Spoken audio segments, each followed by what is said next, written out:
আমি আজি পয়পিহু আমি অনুষ্ঠানটো অনুষ্ঠিত কৰিছোঁ। এই পয়পিহু অনুষ্ঠানটো হ'ল কি আমাৰ টাই আহোমসকলৰ আমাৰ এই বহাগৰ যি আদৰণি যিটো অনুষ্ঠান, এই অনুষ্ঠানটো পয়পিহু বুলি কোৱা হয়।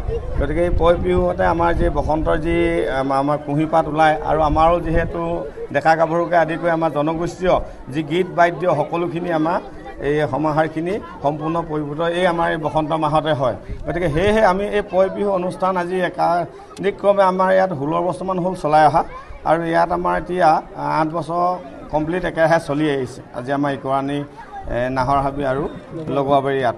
গতিকে আমি সকলো বাকীলৈ আমি আশা ৰাখিছোঁ আপোনালোকৰ জৰিয়তে যে আমাৰ জনগোষ্ঠীয়ে যে আমাৰ এইবিলাক নিজস্ব ভাষা সংস্কৃতি কৃষ্টি পৰম্পৰা এইবিলাক যাতে আঁতৰত ৰাখিব পাৰোঁ, সেয়া জৰিয়তে আৰু সেই সূত্ৰে আমি আমাৰ যাতে জনগোষ্ঠীৰ ঐক্য আৰু সংহতিয়ে আমি বৰ্তাই ৰাখিব পাৰোঁ, সেই সমন্বয় যি দোলেৰে সেই সূত্ৰে আমি জনগোষ্ঠী আকৌ পৰম্পৰাখিনি আমি আগবঢ়াই আনিছোঁ।